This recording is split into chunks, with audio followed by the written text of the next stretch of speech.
When the ancient Greeks first spoke about ataraxia, they were naming something every human has longed for but rarely sustained, a state of inner unshakable calm, where the storms of the world might rage but the soul remains undisturbed. The word itself means without disturbance, and for philosophers like Epicurus and the Stoics, it was not a luxury, but the very essence of a good life.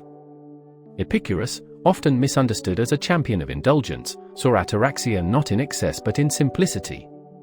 He believed that pleasure was the highest good, but he defined pleasure differently than we often do today.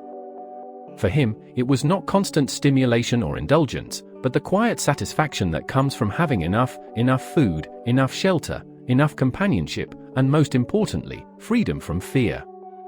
Ataraxia, in the Epicurean sense, is found when you strip away unnecessary desires, when you stop craving what is beyond reach, and when you free yourself from the terror of death. The Stoics, by contrast, approached ataraxia through a different doorway. For them, life would never be free of pain, fear, or tragedy, so peace of mind could not depend on avoiding those things. Instead, it required training the mind to align with reality itself. Ataraxia for the Stoics meant living in accordance with reason, accepting what lies outside of one's control, and focusing only on one's own virtue and choices. In the writings of Epictetus, we see this principle sharpened to a razor's edge. It is not things themselves that disturb us, but our judgments about them. Ataraxia, then, is not freedom from chaos, but freedom from being enslaved by one's reaction to chaos. What unites both perspectives is the radical claim that peace is not external. The Greeks lived in a world of war, political upheaval, and sudden death. Yet their philosophers insisted that calm was not a gift of fortune or circumstance, but an inner discipline. Whether by minimizing desires, Epicurus, or mastering judgments, Stoics, ataraxia was seen as a fortress of the mind, one built stone by stone in thought, habit, and daily practice. In this way, ataraxia was not merely a private luxury, but a form of resistance. To cultivate calm in a world built on turbulence was to take back sovereignty over the self. It was, in essence, a refusal to let the world dictate the temperature of your soul. Ataraxia is often spoken of as if it were a mystical state, reserved for sages or monks who retreat from the world. But modern psychology reveals that it is not a fantasy at all. It is, in fact, something our brains and bodies are wired to crave. The nervous system is constantly balancing between arousal and regulation. When stress hormones flood us, our bodies prepare for threat. When calm returns, those same systems tell us we are safe. Ataraxia can be understood as the conscious cultivation of this state of safety, not through external guarantees, but through training the mind to stop fueling chaos with unnecessary thought. Cognitive psychology mirrors Stoic insights almost directly. Epictetus once said, "Men are disturbed not by things, but by the view which they take of them." Centuries later, cognitive behavioral therapy, CBT, would formalize the same principle. Our emotional suffering is not purely about events, but about the interpretation of those events. Someone insults you. The insult itself is just sound waves in the air. Your judgment, "This means I am worthless," or "This person has power over me," is what creates the sting. The practice of reframing thoughts, which CBT uses as a core technique, is essentially a modern path to ataraxia. Neuroscience also sheds light here.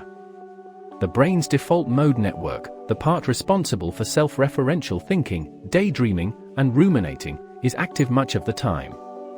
It is what keeps us replaying conversations, worrying about the future, and obsessing over past mistakes. Ataraxia, in this sense, is the quieting of that constant noise. Practices like mindfulness, meditation, or even focused breathing are all ways to dampen this network, producing the kind of inner silence the ancients described. Philosophically, ataraxia also confronts one of the deepest human paradoxes: we long for control in a world that denies us control.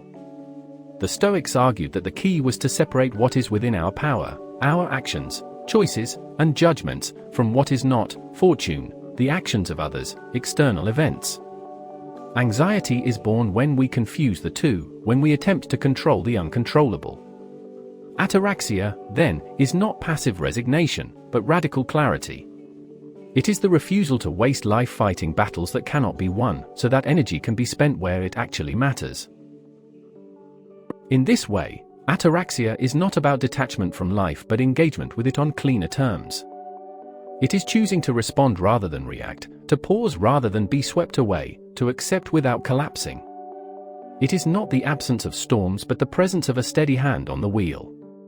If ataraxia was once about freeing oneself from the tyranny of fortune or the unpredictability of ancient politics, today it is about surviving in a world of constant stimulation. The ancients feared war, famine, and the whims of emperors. We fear social rejection, financial instability, and the silent judgment of strangers on screens. The enemy has changed shape, but the battle remains the same, the war between inner calm and outer chaos. Social media is perhaps the clearest example of how modern life erodes ataraxia. Each notification is designed to provoke a reaction, a spike of dopamine, a pang of comparison, a flash of outrage. Our minds are dragged outward into the endless theater of other people's lives, where we measure ourselves against illusions. Ataraxia, in this context, is the radical act of disengagement, not in abandoning technology entirely, but in refusing to let it define worth. It means reclaiming silence in a world that profits from noise. Ambition also collides with calm. We are taught that life is a ladder, that our value lies in constant achievement. But ambition without boundaries becomes slavery, chaining us to goals that shift every time we reach them. Ataraxia does not deny ambition, rather, it places it in perspective. The pursuit of excellence becomes healthier when we understand that failure cannot destroy us and success cannot complete us. When outcomes lose their power to dictate our inner state, ambition turns from obsession into discipline. Relationships reveal another layer of this struggle. Much of human pain is born not from solitude, but from the ways we cling to others to resolve our own unrest. When a partner is cold, when a friend betrays us, when family wounds resurface, the temptation is to spiral. Ataraxia teaches us to hold affection without dependence, to love without collapsing when love falters. It is not indifference, it is strength. True connection flourishes when we are not enslaved by the fear of loss. Loss itself, whether through death or endings, is the ultimate test. For the Stoics, the inevitability of death was not something to fear but something to accept as the price of life. Modern psychology echoes this in the idea of radical acceptance. Pain is inevitable, but suffering is optional. Ataraxia means looking death in the eye, not to diminish it, but to rob it of its ability to paralyze us. To live with calm is to live with the constant awareness that all things are borrowed, and that gratitude is a stronger companion than despair. Ataraxia, then, is not just about escaping suffering, it is about seeing clearly. It is the practice of choosing clarity over confusion, response over reaction, and peace over panic. In a society that glorifies speed, stimulation, and noise, to embody calm is not just rare, it is revolutionary. Ataraxia is not serenity handed down by fortune, nor is it the naive belief that life will ever be free of hardship. It is the art of walking through hardship without letting it define you.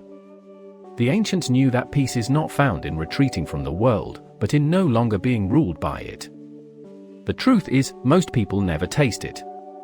They are trapped in cycles of desire, endlessly reaching for the next thing that promises relief, only to find themselves more restless than before. Money, love, recognition, power, none of it brings calm unless the mind itself is free.